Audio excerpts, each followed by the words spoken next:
Bienvenue sur Je peux pas, j'ai avocat, le podcast à votre écoute et à destination de tous. Nous sommes Anaïs Goulpeau et Sarah Kébir, avocates associées chez Wave Avocat, spécialistes en droit de la famille et en droit du travail. Entre expertise, témoignages et bien plus encore, notre ambition est de vous faire découvrir la relation avocat-client autrement. Bonne écoute. Bonjour à tous, je vous retrouve aujourd'hui avec un podcast qui aura sur thème les obligations alimentaires. C'est un sujet sur lequel j'avais déjà fait une vidéo il y a plus de 3 ans maintenant et je pense que c'est bien d'y revenir et via le podcast puisque ça touche aussi des personnes différentes et c'est une difficulté qui revient de manière régulière au cabinet. Il y a 3 ans, il me semble que je disais que ce serait un sujet qui va s'accélérer et bien à mon avis c'est bien le cas. Donc qu'est-ce que c'est que les obligations alimentaires ? Alors c'est assez large.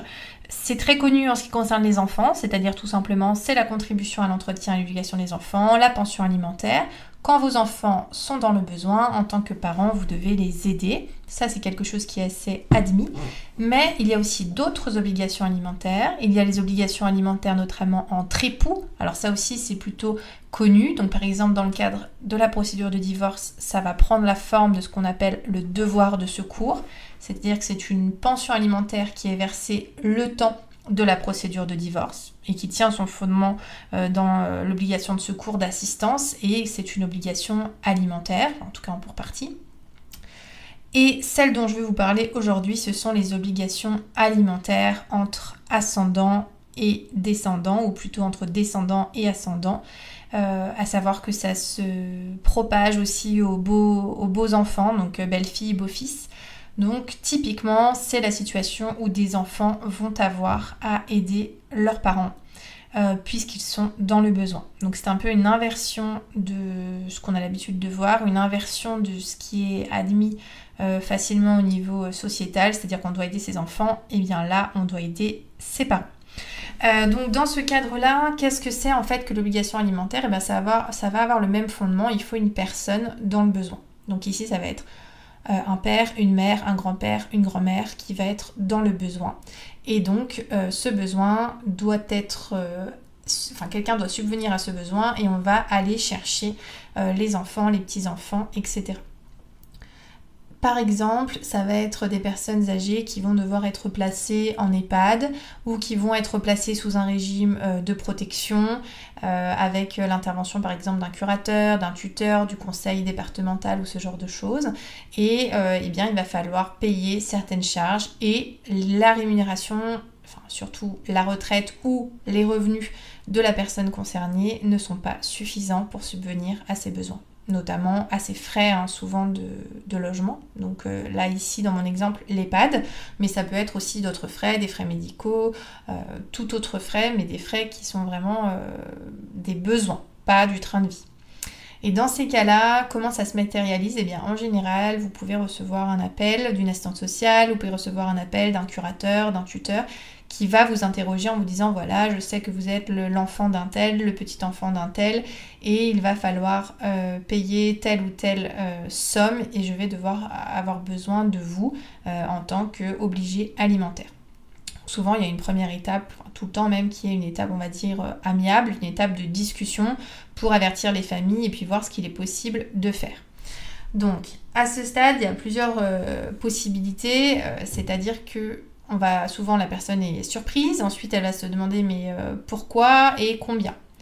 Donc dans la question du pourquoi ou dans la question de je suis surprise, ça peut aussi être parce que ce sont des parents que vous ne voyez plus, des personnes qui ne font plus forcément partie de votre vie ou même qui n'en ont jamais fait partie et avec lesquelles vous avez uniquement un lien familial mais pas de lien affectif. Donc ça, c'est vrai que ce sont des cas assez fréquents où il va y avoir des demandes pour des gens qui ne sont plus dans votre vie et que vous ne voulez surtout pas aider in fine, entre guillemets. Ce ne sera pas toujours le cas, mais si c'est le cas, sachez que oui, il est possible d'être dispensé de l'obligation alimentaire, mais c'est quand même assez complexe. C'est-à-dire que si vous avez par exemple des condamnations d'un de vos parents, grands-parents pour un crime qui aurait été commis ou une condamnation pour des violences ou pour autre, la dispense sera plus aisée à obtenir. Elle sera même En fait, le juge peut tout à fait vous dispenser, même à ce moment-là, de cette obligation alimentaire. Si vous êtes également pupille de l'État, vous ne devez pas d'obligation alimentaire à vos parents biologiques. Par contre, si c'est juste un parent que vous ne voyez plus depuis 10 ans, si c'est une dispute qui fait que vous n'avez pas des liens très forts, etc., ça va être beaucoup plus difficile d'être dispensé. Il faut vraiment montrer dans ces cas-là qu'il y a eu des manquements, et des manquements qui doivent être graves. Ça ne peut pas être juste une non-présence ou voilà. Donc au niveau de la jurisprudence, c'est-à-dire des décisions de justice qui ont pu être rendues, c'est vrai qu'ils vont être assez stricts quand même sur ce qui peut être accepté ou pas comme un manquement grave. Ça n'empêche que ça peut toujours être une chose qui est mise en avant, expliquée et surtout prouvée. Là aussi, j'attire votre attention. Si jamais vous êtes un peu dans cette situation ou vous craignez d'être dans cette situation, parce que c'est vrai qu'aujourd'hui c'est quand même plus répandu et donc certaines personnes se disent oh là là, mais si un jour ça me tombe dessus, comment je vais faire ? Dans ces cas-là, n'hésitez pas à rassembler des éléments de preuve de la situation, parce que des fois c'est plus dur quand c'est 20 ou 30 ans après de démontrer que la situation était celle-ci alors que vous étiez jeune adulte ou parent, etc. Donc voilà, n'hésitez pas vraiment à rassembler des éléments pour montrer qu'il y a eu des manquements graves de votre parent à votre égard, de ce parent à votre égard, ou que vous n'avez plus du tout de lien avec lui depuis toujours, ou alors que cette personne n'a jamais été dans votre vie. Donc ça, effectivement, c'est possible d'être dispensé de cette obligation alimentaire, mais vous l'avez compris, c'est assez difficile. Donc comment ça va se passer si jamais vous n'avez pas de dispense possible ? Eh bien, ils peuvent aussi appeler plusieurs personnes, plusieurs obligés alimentaires. Si vous êtes par exemple plusieurs frères et sœurs, que vous aviez une grande fratrie, que vous êtes plusieurs petits-enfants, ils peuvent vous appeler tous. Donc déjà, ça va mutualiser les ressources et vous permettre à chacun de moins donner tous les mois. Parce qu'en fait, c'est vraiment comme une pension alimentaire que vous devrez donner tous les mois. Soit ça va se faire à l'amiable, c'est-à-dire vous êtes contacté, on vous demande, on vous indique, voilà, il y a tant par mois, vous êtes tant d'obligés alimentaires, il y a des réunions où il y a des appels qui sont faits, où vous en discutez entre obligés alimentaires et vous vous mettez d'accord sur un montant. Par exemple, il y a une enveloppe de 500 € à rassembler, et ben vous êtes 5, et ben vous vous mettez d'accord en fonction de vos ressources à chacun, de vos charges, et puis chacun va participer à sa hauteur. Donc dans ces cas-là, il va y avoir un accord. En cas de désaccord entre vous, en cas de désaccord vis-à-vis de la personne qui vous demande cette obligation alimentaire, ce sera le juge qui va être saisi, le juge aux affaires familiales. Donc dans ces cas-là, le juge, lui, il va vraiment décider qui paye quoi, combien. Il va le faire en regardant vos situations respectives, vos ressources, vos charges.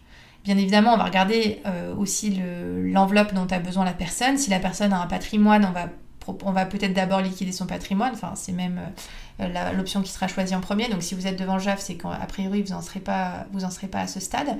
Mais en tout cas, on va vraiment regarder par rapport à combien vous gagnez, combien vous dépensez, quelle est votre vie de famille à ce moment-là, quel âge vous avez, quelle est votre situation. Et donc, il va y avoir une différence qui va être faite entre les obligés alimentaires. C'est vraiment personnalisé par rapport à votre situation. Donc, bien évidemment, ça peut être un montant quand même qui ne vous convient pas, ça c'est une possibilité, mais en tout cas, voilà, le juge va vraiment faire un traitement différencié entre vous. Et l'obligation alimentaire, à ce moment-là, elle va prendre fin quand la personne décédera, ou alors éventuellement s'il y avait un retour à meilleure fortune inespéré, sait-on jamais. Mais sinon, il n'y a pas de limitation dans le temps, c'est pas pour 2 ou 3 ans, etc. Donc voilà, écoutez, j'espère avoir répondu à vos éventuelles interrogations sur le sujet. Sachez, si vous êtes concerné par une obligation alimentaire, que, à mon sens, il est intéressant de faire une consultation avec un avocat pour vous éclairer sur la situation, pour vous dire ce qu'il est possible de faire, comment, et après éventuellement, une fois que vous serez devant le JAF, vous serez vraiment avisé de ce qui se passe. Bien entendu, le mieux c'est aussi d'être carrément représenté dans le cadre de cette procédure, mais voilà, n'hésitez vraiment pas à vous faire accompagner, même à un stade précoce, pour avoir une idée de ce qui va se passer et puis pour présenter votre situation de la meilleure manière possible et la plus complète et avec les bons éléments financiers. Voilà, je vous dis à très bientôt pour un prochain podcast. À bientôt! Vous pouvez nous retrouver via notre site internet www.wave-avocat.fr et nous suivre sur notre chaîne YouTube, mais aussi sur tous nos réseaux, Instagram, Facebook, LinkedIn ou Pinterest. Vous pouvez aussi retrouver nos podcasts sur toutes les autres plateformes d'écoute disponibles, Apple Podcasts, Deezer ou Spotify. N'hésitez pas à nous poser vos questions, à laisser un avis et nous sommes à votre écoute. À bientôt!